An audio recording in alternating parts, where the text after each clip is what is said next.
natin ang mga dapat gawin para maiwasan ang anumang sakuna pagdating ng mga kalamidad. Oo nga, marami ang maliligtas at may ingatan dahil dito. Tatandaan po namin ang mga pinag-aralan natin ngayon, Kuya Eric. Dapat lang natandaan nyo yan. O Bible story naman.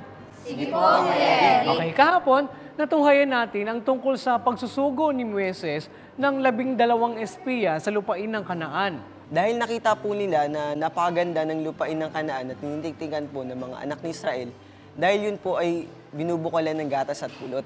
Kaya po ipinasya ni Caleb na akyatin ng Kanaan upang ariin at sakupin. Pero hindi po sumang-ayon ang mga lalaking naging kasama niya sa pagtitiktik sa Kanaan dahil nakaramdam po sila ng takot. At dahil po sa bagay na iyon, ay dinalhan po nila ng masamang balita ang mga anak ni Israel tungkol sa lupain ng Kanaan na kanilang tiniktikan. Oo.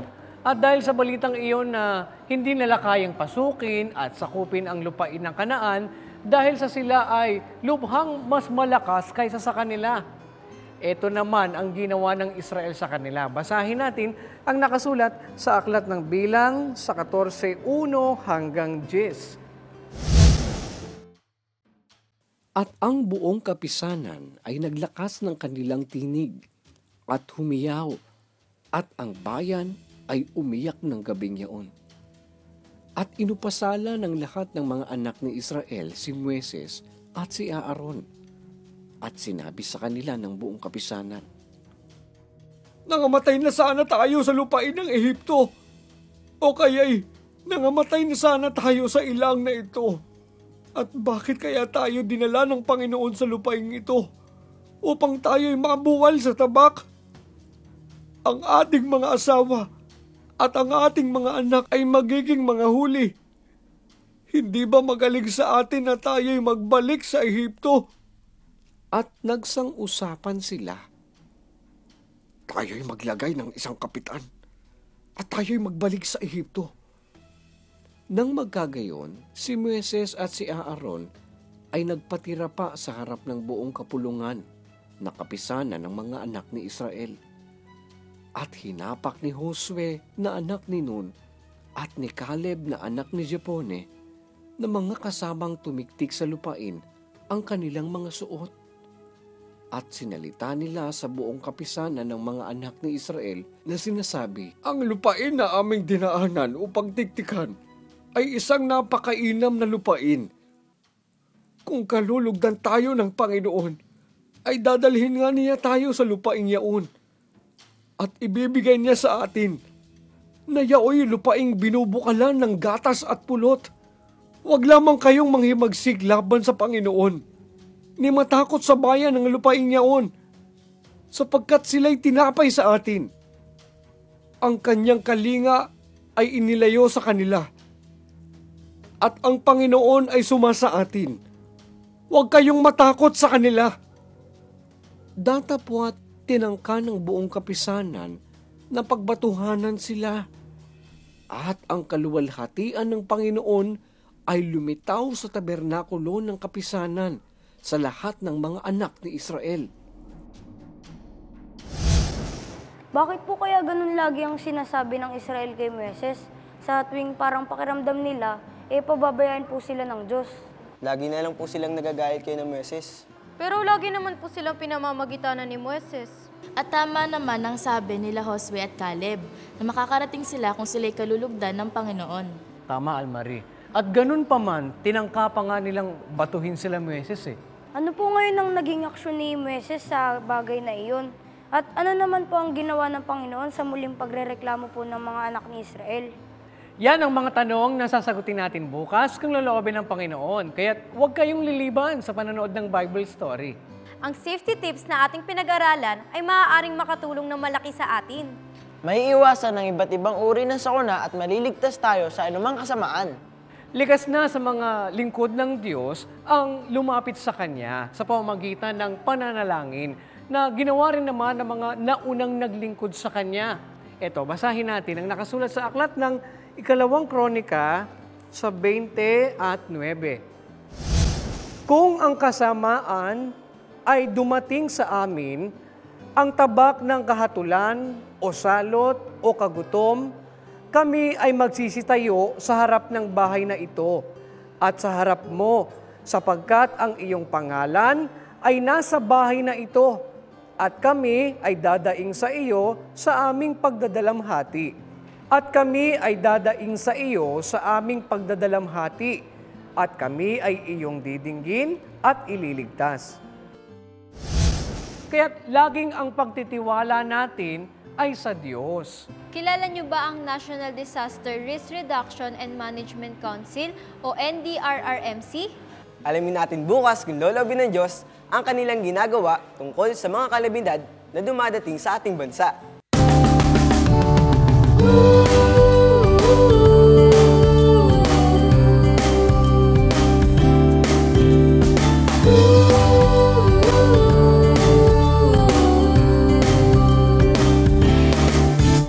Ako'y may karapatan na marinig sa aking sasabihin. Ngunit may pananagutan ka ring makinig sa sasabihin ng iba.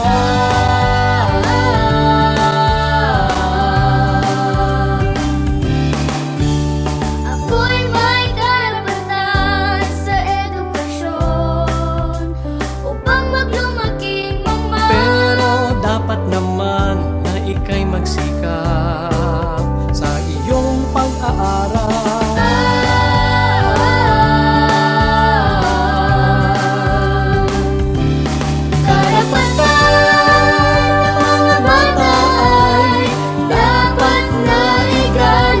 Sila'y turuan upang sa paglaki, huwag nilang hiwalayan ang mabuting daan.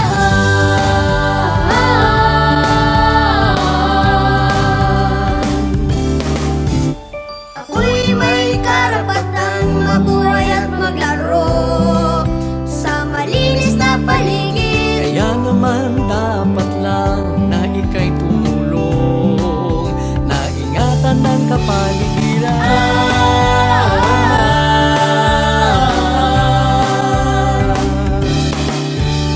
Ako'y may karapatan sa kalusugan at maligtas sa panganib. Huwag mo ring kalilimutan na maingatan ang kapwa mo kabataan.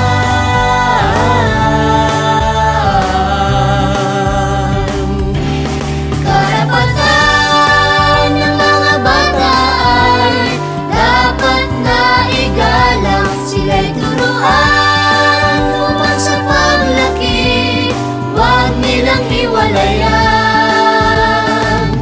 ang mabuting daan. Pagmamahal at paggalang sa kapwa'y tungkulin natin. Kahit bata ka man, kahit bata pa man. Karapatan ng mga bata ay dapat na igalang. Sila'y turuan upang sa paglaki, huwag nilang hiwalayan. Karapatan ng mga bata ay dapat na igalang. Sila'y turuan upang sa paglaki, huwag nilang hiwalayan ang mabuting daan. Ang mabuting daan.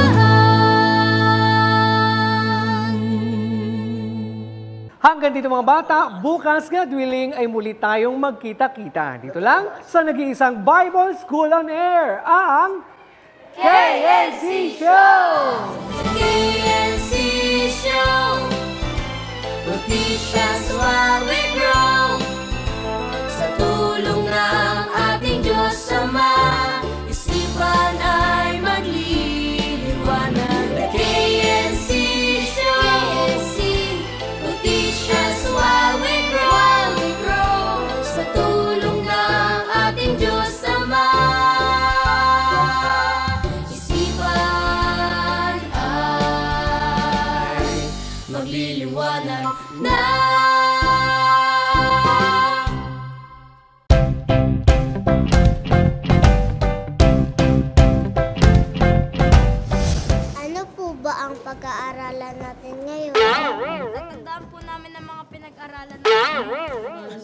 Kilala niyo ba ang National Disaster Risk Reduction and Management Council o Kaya dapat nga lang natandaan nyo yan. Bible story naman.